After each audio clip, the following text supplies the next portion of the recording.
Le nouveau ministre des Mines vient d'effectuer une visite de terrain dans plusieurs structures de son département.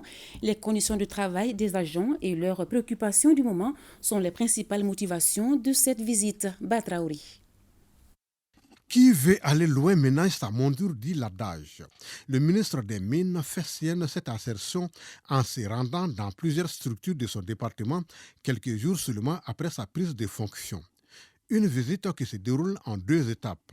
La première concerne la Direction nationale de la géologie et des mines, le programme de développement des ressources minérales et l'Office national des recherches pétrolières. Nous avons aujourd'hui 13 mines industrielles qui sont en activité, mais aussi nous avons aussi l'exploitation artisanale dans beaucoup de localités. Et au total, c'est une production annuelle de 70 000 tonnes qui sont que nous connaissons dans le pays. Et ça veut dire, c'est dire l'importance de ce secteur pour notre économie. Et quant au secteur gazier et pétrolier, nous avons dans notre pays un potentiel d'à peu près 900 000 km² répartis en 5 bassins. C'est vrai que c'est un secteur qui est sous-exploré, mais les potentiels sont tels qu'il nous fallait rapidement venir nous rendre compte justement des conditions de travail de nos collègues et de voir dans quelle mesure nous allons pouvoir travailler ensemble pour que les secteurs puissent donc répondre à cet espoir.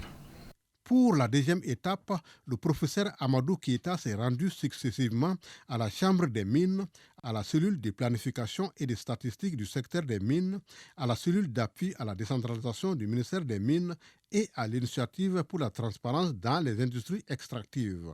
Je suis très satisfait de ces rencontres parce que les échanges ont montré que tous ces acteurs ont à cœur aujourd'hui de faire en sorte que le secteur minier puisse se développer, que ce secteur puisse répondre aux aspirations profondes du peuple malien, puisse fonctionner sous la base de la vision du plan de la transition et aussi des aspirations du peuple telles qu'elles avaient été formulées lors des assises nationales de refondation.